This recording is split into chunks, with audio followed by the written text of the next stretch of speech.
এতিয়া উজনি অসমত যেতিয়া লাহে লাহে মিয়া নাইকিয়া হৈছে, যেতিয়া মিয়া নাইকিয়া হৈছে, এটা আমি গলিবিলাকত যেতিয়া গৈছো বিড়ি গুণটো নাইকিয়া নোহোৱা হৈছে, বিড়ি গুণমুক্ত হৈছে। তাৰমানে আগতে এইটো গলি যাবই নোৱাৰে, বিড়ি বিড়ি গোন্ধাই, ইফালে যাবই নোৱাৰে, বিড়ি বিড়ি গোন্ধাই।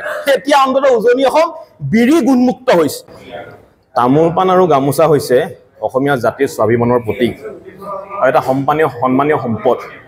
আৰু এনে সন্মানীয় সম্পদৰ ওপৰত অনাগত দিনত যাতে আশ্ৰাফুল হুছেইনে কোনো ধৰণৰ উপনুগাসূচক যাতে মন্তব্য নকৰে, সেই কথা আমি সকীয়াই দিলোঁ।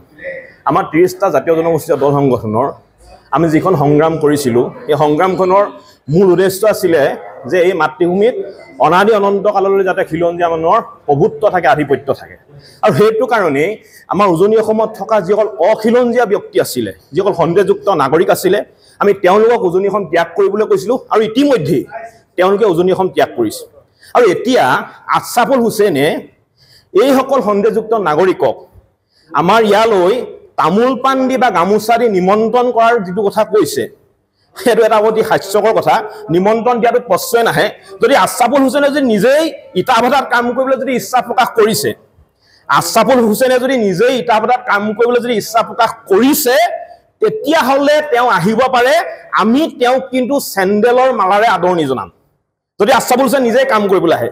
দ্বিতীয়তে আৰু এটা আমি কথা ক'ব বিচাৰিছোঁ, এতিয়া উজনি অসমত যেতিয়া লাহে লাহে মিয়া নাইকিয়া হৈছে, যেতিয়া মিয়া নাইকিয়া হৈছে, এটা আমি গলিবিলাকত যেতিয়া গৈছো বিড়ি গুণটো নাইকিয়া নোহোৱা হৈছে, বিড়ি গুণমুক্ত হৈছে। তাৰমানে আগতে এইটো গলি যাবই নোৱাৰে, বিড়ি বিড়ি গোন্ধাই, ইফালে যাবই নোৱাৰে, বিড়ি বিড়ি গোন্ধাই।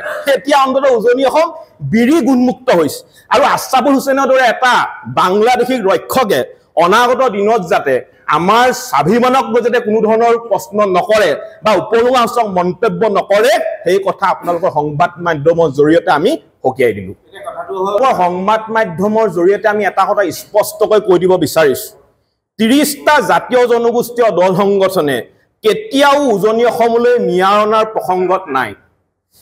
আমাৰ 30টা জাতীয় জনগোষ্ঠীয় দল সংগঠনৰ লগত আমাৰ খিলঞ্জীয়া যিসকল ইটা ভাটাৰ মালিক আছে, তেওঁলোকে এটা আলোচনাত বহিব বিচাৰিছিলে আৰু তেওঁলোকে আমাৰ পৰা পৰামৰ্শ লৈছিলে। কিন্তু আমি তেওঁলোকক কোনো ধৰণৰ আমি তেওঁলোকক প্ৰশ্ন উত্তৰ দিয়া নাছিলোঁ। আমাৰ কথা এটাই স্পষ্ট, আমাৰ সিদ্ধান্ত আছিলে যে উজনি অসমত কোনো কাৰণতে কেতিয়াও সন্দেহযুক্ত নাগৰিকৰ দপদপনি নচলিব।